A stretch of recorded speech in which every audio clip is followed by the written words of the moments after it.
Bonjour tout le monde. Merci beaucoup à l'équipe de Louange pour cette belle préparation ce matin. Tout d'abord, ça me fait vraiment plaisir d'être avec vous ici. Ce matin, merci beaucoup pour le privilège d'apporter la prédication de la parole de Dieu. Ça ne s'est pas fait sans travail. Qui a pelleté ce matin avant de venir à l'église?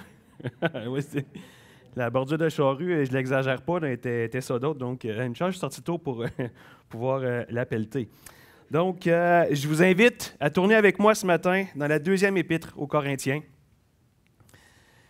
On va lire les versets 3 à 11, dans lesquels il y a 7 merveilleuses vérités concernant la consolation divine.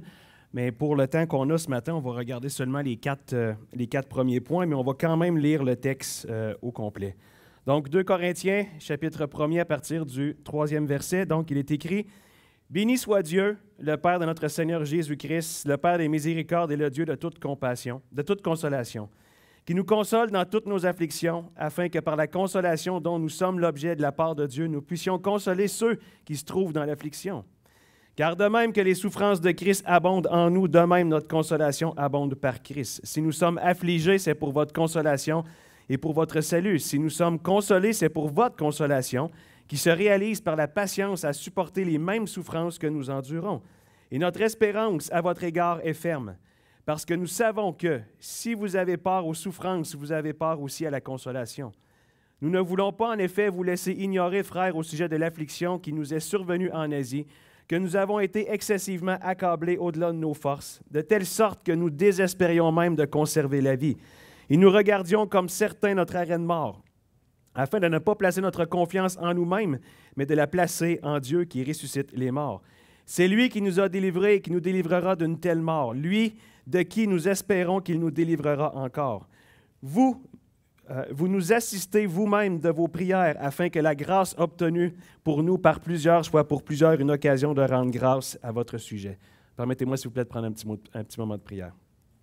Père Céleste, Seigneur Dieu, encore une fois, c'est un grand privilège pour nous d'être devant ta parole.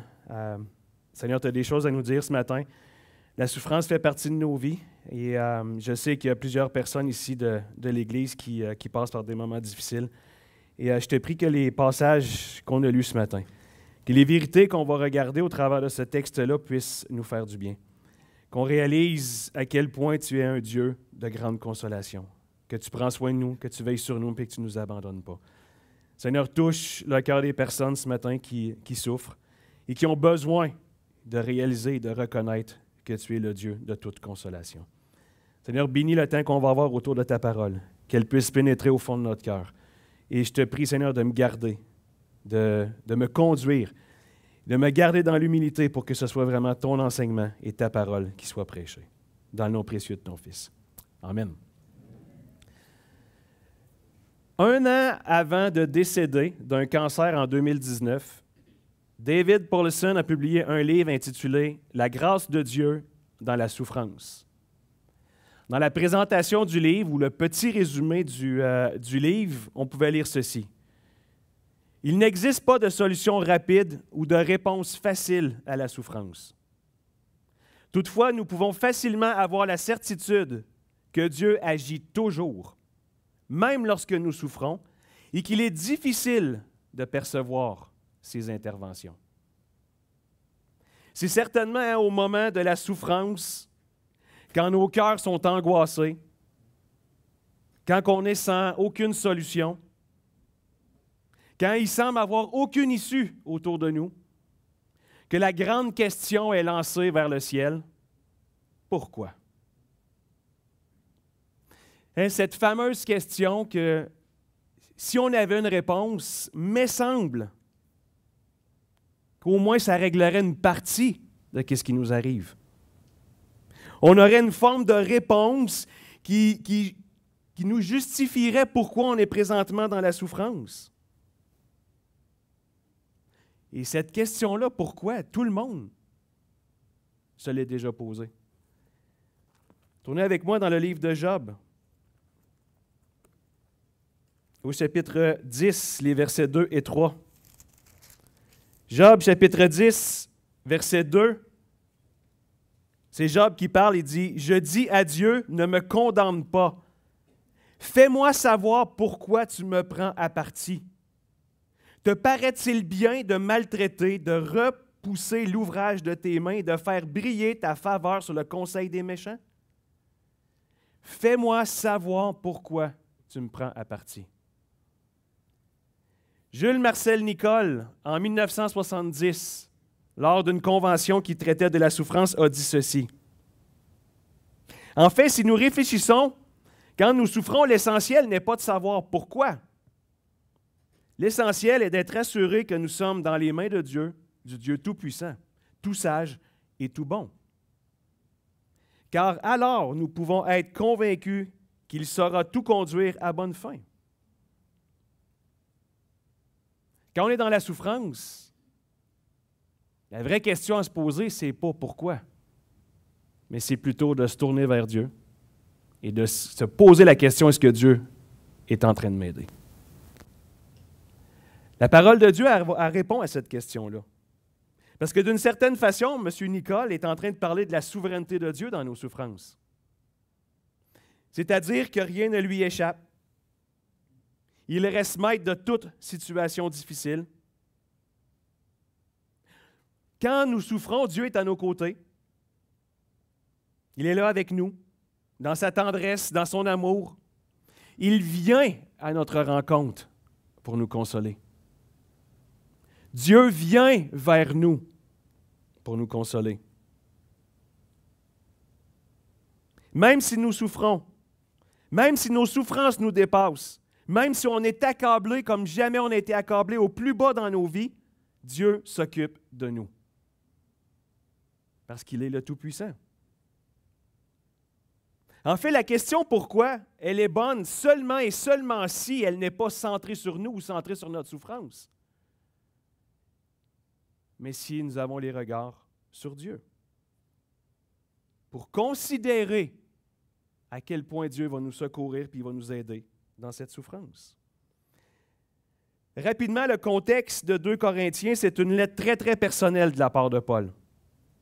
Elle traite abondamment de ses souffrances qui sont reliées à son ministère. Chapitre 4, versets 8 à 12, chapitre 6, versets 4 à 10, chapitre 11, versets 23 à 28, chapitre 12, versets 7 à 10 et chapitre 1, versets 3 à 11, ceux qu'on a lus ce matin. Dans 2 Corinthiens, Paul défend son apostat contre les fausses accusations qui étaient lancées contre lui, voulant que les épreuves qu'il vivait, les épreuves auxquelles il était confronté, c'était un châtiment de Dieu à cause de son péché et à cause de son infidélité. Et rappelez-vous, c'est un terme récurrent dans le livre de Job. Le discours des 3 personnes qui vont vers Job sont constamment tournés dans ce sens-là. Tu souffres parce que tu es un pécheur. Tu souffres parce que tu as été infidèle.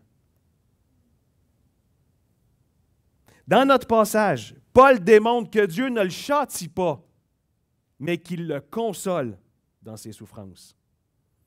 Un commentateur a dit ceci sur ce passage.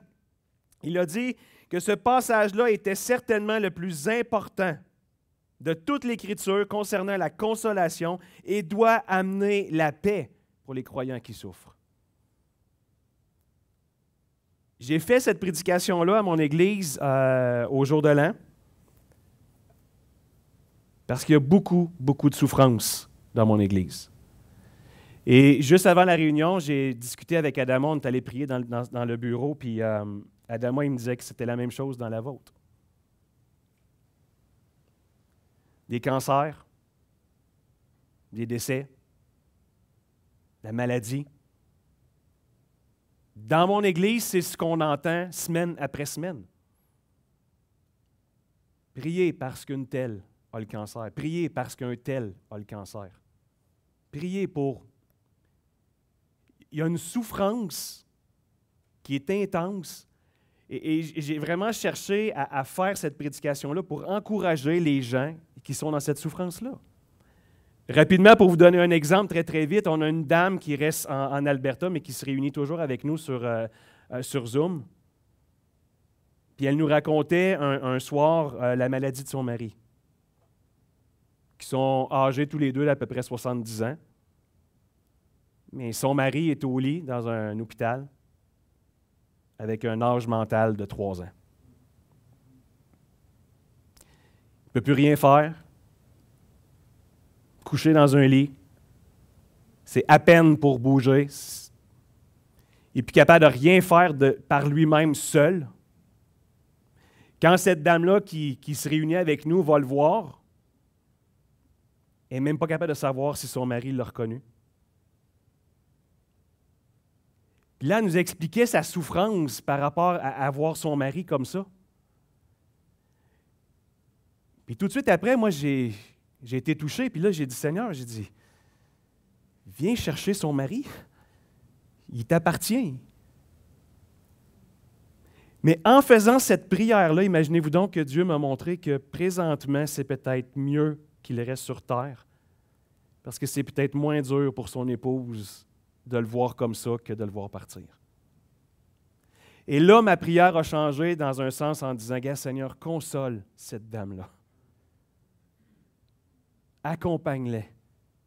Je n'ai pas à demander à Dieu de venir chercher son mari, ce n'est pas à moi de faire ça. Mais j'ai à demander à Dieu de venir en aide de cette dame-là, qui semaine après semaine va voir son mari 2-3 fois par semaine, qui souffre. Puis dans le texte qui est devant nous, bien, on est capable d'aller voir à quel point Dieu, c'est un Dieu qui console et qui prend soin de nous. Rapidement, le premier point que je veux regarder avec vous, puis vous allez voir que je vais seulement citer des raisons pour lesquelles, des raisons bibliques pour lesquelles on peut avoir de la souffrance. Parce que chacune de ces raisons-là pourrait faire l'objet d'un message. Mais rapidement, j'ai 8 raisons que j'ai trouvées dans les Écritures pourquoi on a de la souffrance. Et vous allez voir que chacune de ces raisons-là, la solution, c'est d'aller vers Dieu. Il n'y en a pas d'autre. Deutéronome 8.2 nous dit que c'est pour éprouver notre foi. Jean 6, versets 5 à 9 nous dit que c'est pour nous détourner du monde, c'est-à-dire de ne pas placer notre confiance en nous-mêmes ou dans nos possessions ou dans ce qu'on a réussi à acquérir avec le temps, mais plutôt de placer notre confiance et de dépendre dans les ressources de Dieu. Romains 5, versets 3 à 5, 2 Corinthiens 4, versets 17 à 18, c'est pour nous rappeler notre espérance céleste. Que c'est passager sur terre, notre espérance céleste. 4e raison, dans Romains 5, versets 3 à 4 et en Actes 5, verset 41, pour révéler ce que nous aimons vraiment. La souffrance nous permet de savoir quel est l'objet de l'amour de mon cœur. 5e raison, pour nous enseigner l'obéissance, psaume 119, versets 67 à 71. 6e raison, pour que Dieu nous révèle sa compassion, psaume 63, verset 4. 7e, pour nous fortifier et nous rendre davantage utiles, Jacques chapitre 1, versets 2 à 4. Et finalement, la huitième raison que j'ai trouvée dans les Écritures, puis probablement qu'il y en a plein d'autres, pour qu'on puisse consoler les autres. Luc 22, versets 31 à 32. Chacune de ces raisons-là, on aurait pu en parler longtemps, mais ce n'est pas ce que je veux faire avec vous ce matin. Je veux vraiment qu'on regarde le texte et qu'on réalise que Dieu, c'est un Dieu de consolation, qui prend soin de nous quand nous souffrons. Et la deuxième chose que je veux révéler avec vous, et celle-là, celle qui vient du texte, au verset 3, Paul commence cette grande section sur la consolation en disant « Béni soit Dieu, le Père de notre Seigneur Jésus-Christ, le Père des miséricordes et le Dieu de toute consolation. » La première chose que je veux soulever dans le texte, c'est celui qui console. Je pense qu'on n'est pas capable de s'imaginer à quel point, quand on est dans la souffrance, la personne qui console est aussi importante que la consolation elle-même. Je me rappelle, quand les filles étaient un peu plus jeunes, quand ils étaient encore à la maison, il y avait des moments dans leur vie où la seule personne qui pouvait les consoler, c'était maman. Il y a juste elle qui les comprenait, il y a juste elle qui avait les bons mots, il y a juste elle qui savait quoi dire, comment les prendre pour consoler mes filles. La personne qui console est aussi importante que la consolation elle-même. Et c'est extraordinaire parce que Paul, avant même de nous parler de tous les aspects de la consolation, il nous disait, hey, celui qui console, là, c'est Dieu. Il est vraiment en train de placer la fondation de sa consolation, en nous présentant que celui qui nous accorde la consolation dans notre souffrance, ce n'est pas n'importe qui. C'est Dieu lui-même. Et il va le décrire sous 3 aspects. Il dira qu'il est le Père de notre Seigneur Jésus-Christ. Cette expression-là, elle est utilisée pour désigner plusieurs choses. Mais dans notre contexte, Paul est en train de mettre l'accent sur la relation que Dieu a avec le médiateur. Dieu est le Père de Jésus-Christ. Dans Galates 3,16, ce verset-là nous enseigne que nous sommes la postérité bénie d'une promesse qui a été faite à Abraham. Par cette alliance-là, Dieu est également notre Père à nous. Par notre alliance avec Jésus-Christ, puisque Dieu est le Père de Jésus-Christ, Dieu est notre Père également à nous. Le point de Paul, c'est qu'il n'y a pas de consolation possible si tu ne connais pas Dieu. Et si on pousse encore plus loin, ce que Paul veut nous faire réaliser, c'est que le simple fait d'être fils et fille de Dieu, c'est assez pour nous consoler.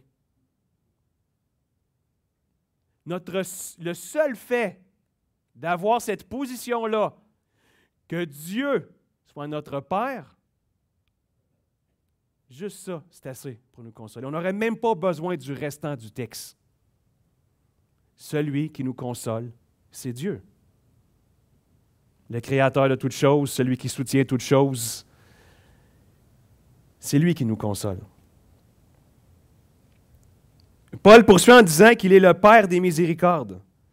2 choses à souligner avec cette expression-là. Tout d'abord, le fait que Paul parle de Père, encore une fois, met l'accent sur la paternité de Dieu sur la miséricorde, dans le sens que Dieu en est la source. Elle procède de lui. C'est dans sa nature. Il en est l'origine et il en est également la fin. Et le terme miséricorde, donc Dieu est la base de la miséricorde vient de lui, il est le Père de la miséricorde.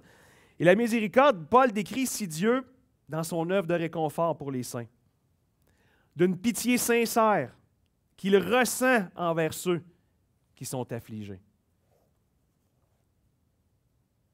Ne pensez pas que Dieu ne souffre pas quand nous souffrons. La dame qui nous parlait de son mari, elle souffre. Elle souffre de voir son mari comme ça. Ce n'est pas sa souffrance à elle, ce n'est pas elle qui est couchée dans le lit, ce n'est pas elle qui est en train de régresser comme ça, d'avoir jusqu'à 3 ans d'âge mental. Mais elle souffre.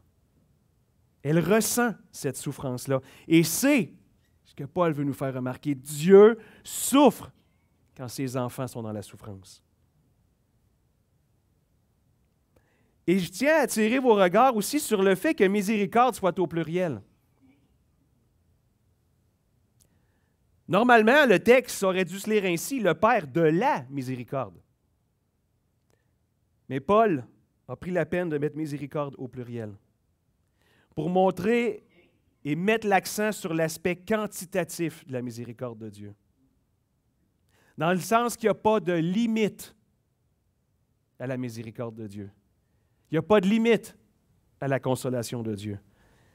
Je ne prendrai pas le temps de le lire puisque l'heure avance quand même assez rapidement, mais vous connaissez le texte de Lamentation 3, versets 22 et 23. Les bontés de l'Éternel ne sont pas épuisables. On n'arrivera jamais au bout.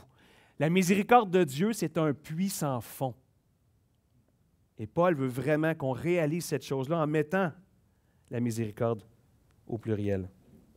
Le terme grec aussi qui a été utilisé souligne un aspect très, très important, puisqu'il est de la même racine que le mot compassion, utilisé par Paul en Romains 9, verset 15.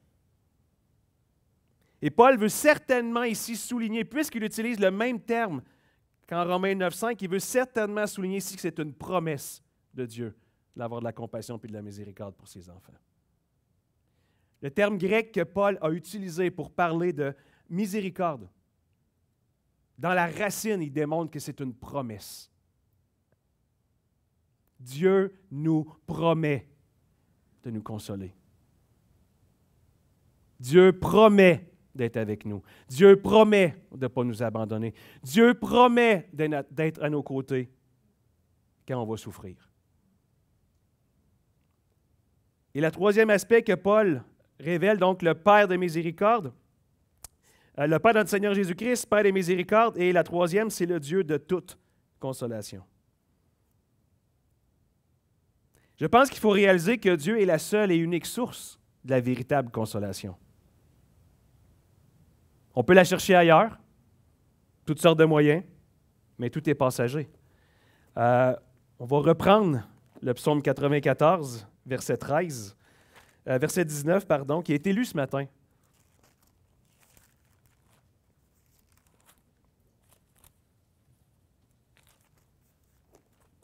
Verset 18. Quand je dis mon pied chancelle, ta bonté, ô Éternel, me sert d'appui. Verset 19. Quand les pensées s'agitent en foule au-dedans de moi. L'auteur ici, là, c'est quand tu es dans la souffrance, là, tes pensées ils s'agitent parce que tu veux sortir de la souffrance. Tu veux trouver un moyen de passer au travers. Tu veux trouver un moyen de mettre un terme à cette souffrance-là. Et l'auteur il poursuit en disant, la seule chose qui va me permettre de passer au travers de la souffrance, c'est tes consolations qui réjouissent mon âme. J'ai beau avoir des pensées qui s'agitent en foule au-dedans de moi, j'ai beau avoir plein de solutions. La seule chose qui me permet de passer au travers de la souffrance, c'est ta consolation. C'est juste ça qui peut réjouir mon âme. Et n'oubliez pas, frères et sœurs, que Dieu n'a jamais dit qu'il enlèverait l'épreuve. Dieu n'a pas dit qu'on n'aurait pas de souffrance. Dieu n'a pas dit que ça serait facile. Dieu a dit, je vais être là avec toi. Et c'est probablement la difficulté ou le problème de l'être humain, c'est que quand la souffrance frappe, on veut qu'elle parte. On veut l'éliminer de nos vies. C'est normal. Mais en tant qu'enfant de Dieu, ce n'est pas comme ça qu'on doit voir l'épreuve ni la souffrance. On doit plutôt aller chercher la consolation que Dieu est prêt à nous donner. Sa force, sa puissance, sa fidélité pour nous aider à avancer dans cette épreuve-là. Le terme consolation que Paul utilise parle d'une consolation divine. C'est la miséricorde. Donc, la miséricorde, c'est le sentiment de pitié de Dieu envers nous. Et la consolation, c'est ce sentiment-là qui est mis en œuvre.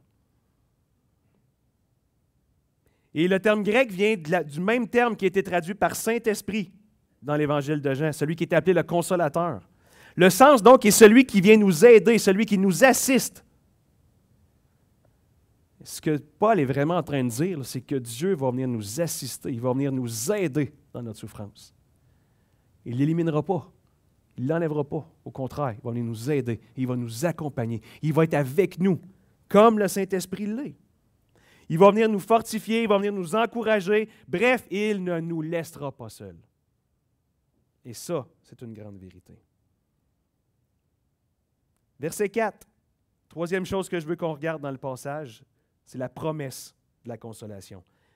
Qui nous console de toutes nos afflictions? Paul démontre ici la certitude qu'on va recevoir la consolation qui vient de Dieu. Il n'y a pas de supposition, il n'y a pas de peut-être, il n'y a pas d'exception. Si tu viens à l'Église, quand il y a eu une tempête de neige, Dieu va te consoler. Fiouf, on est correct à matin. Il n'y a pas ça dans le texte. Paul dit, Dieu, c'est celui qui console et il va le faire. Il va nous consoler de toutes nos afflictions. Toutes les afflictions. Le terme affliction renvoie à la pression exercée par la souffrance. Une pression mentale.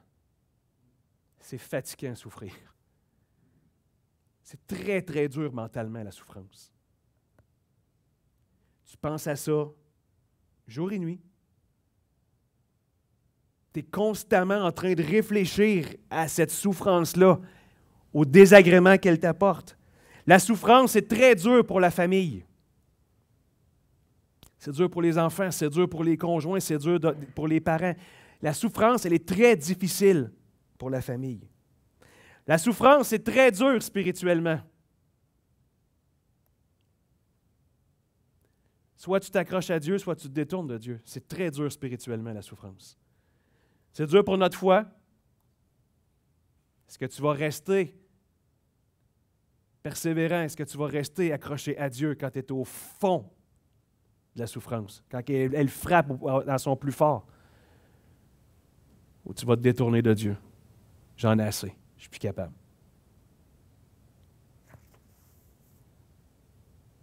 Cette pression-là peut devenir tellement grande qu'on pourrait la comparer à un étau. Un étau, c'est, tu serres ça, puis il y a une pression constante qui est là. Tant que tu ne desserres pas, bien, ça va toujours rester là.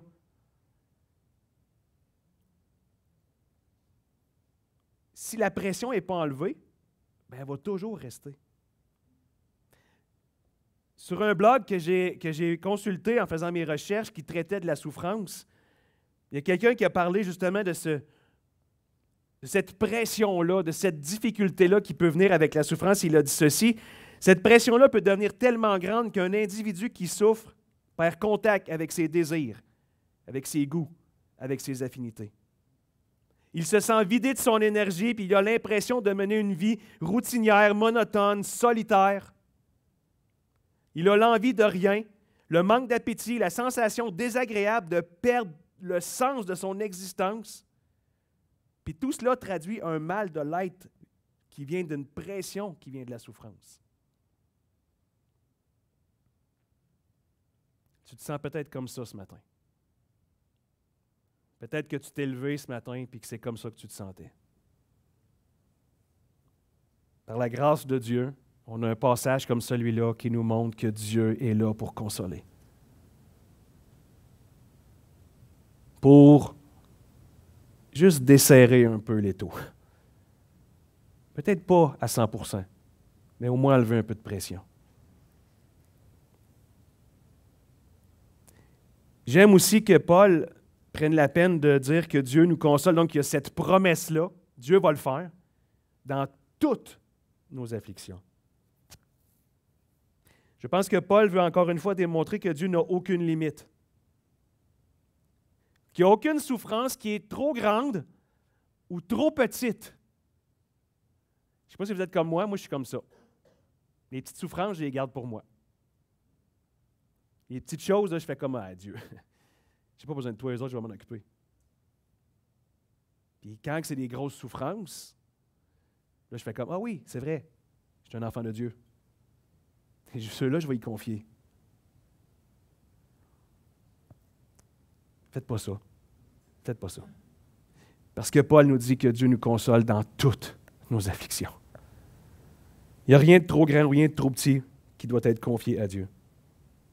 On doit apprendre cette dépendance-là envers Dieu. De dépendre de celui qui nous a promis qu'il allait nous consoler.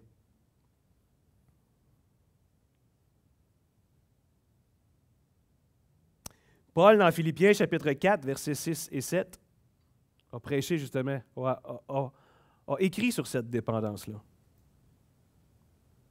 Et dans le texte, il dit, toutes vos circonstances, confiez-les à Dieu. Puis qu'est-ce que Dieu va faire? Dieu va vous donner une paix qui surpasse votre intelligence. Tu penses que tu ne peux pas être en paix? Tu n'as trouvé aucune solution pour être en paix? Ou tu as tout essayé pour être en paix? Mais Paul, il dit, confie tout à Dieu.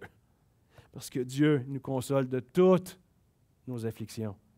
Puis là, il va te donner une paix qui surpasse ton intelligence. Une paix que tu penses que tu n'es même pas capable d'avoir, que tu n'es pas capable d'aller chercher par toi-même. Et je pense que Paul démontre cette certitude-là par deux aspects essentiels dans sa vie.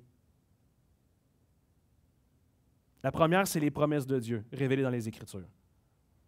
J'espère que dans vos vies, quand vous souffrez, vous avez un verset qui vous vient en tête, auquel vous êtes capable de vous raccrocher.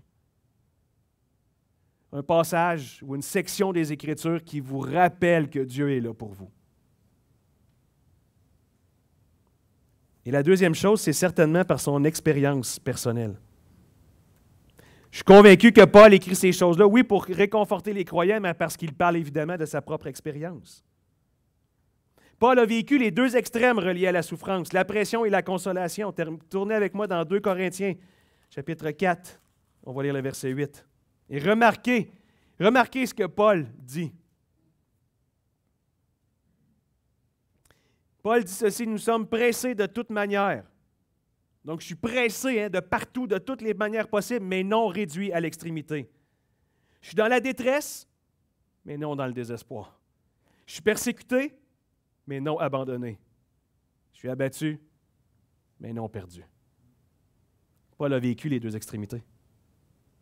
Une détresse très, très profonde, mais il mentionne également qu'il a vécu et ressenti la consolation de Dieu. Même plus loin dans notre texte qui est devant nous, un verset qu'on a lu, où Paul lui-même va mentionner, verset 9, « Nous regardions comme certains notre arrêt de mort. » Ça, c'est de la souffrance, là. Paul était sûr que c'était fini. Et pourtant, il nous prêche un texte sur la consolation divine. Paul est probablement un de ceux qui est allé le plus loin dans sa vie, au point de penser qu'il allait mourir. Et pourtant, il nous prêche sur la consolation divine. Dernière chose que je veux traiter avec vous, puisque l'heure est déjà avancée. Avez-vous remarqué le verset 3, comment il commence? « Béni soit Dieu ». Moi, ce n'est pas les paroles qui me viennent en tête et dans mon cœur quand je suis dans la souffrance de bénir Dieu.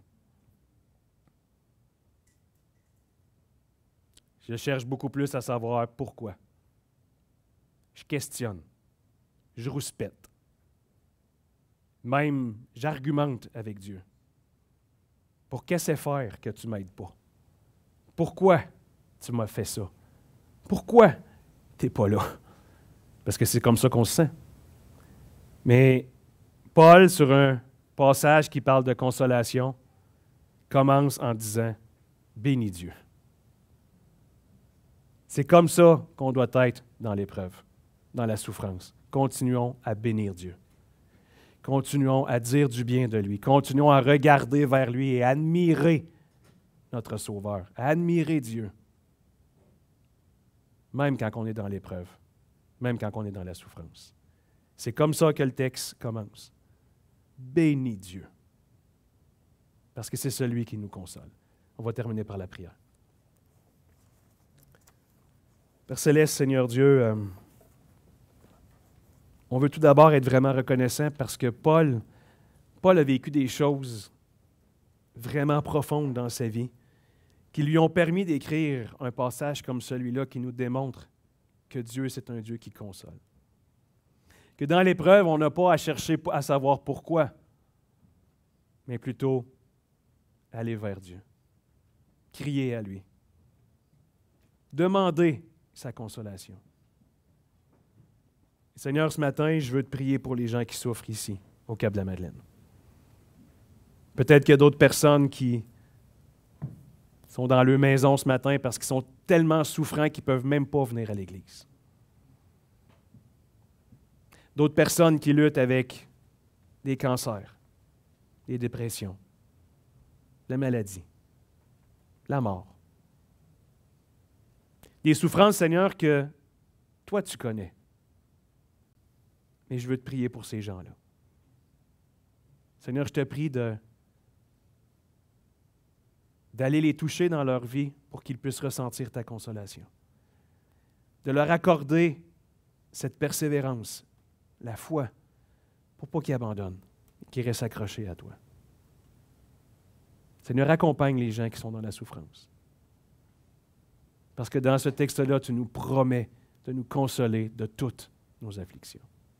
Bénis ton peuple qui est ici, Seigneur, et que tu puisses mettre ta main sur eux et les faire grandir. Dans ton beau nom qu'on t'en prie. Amen.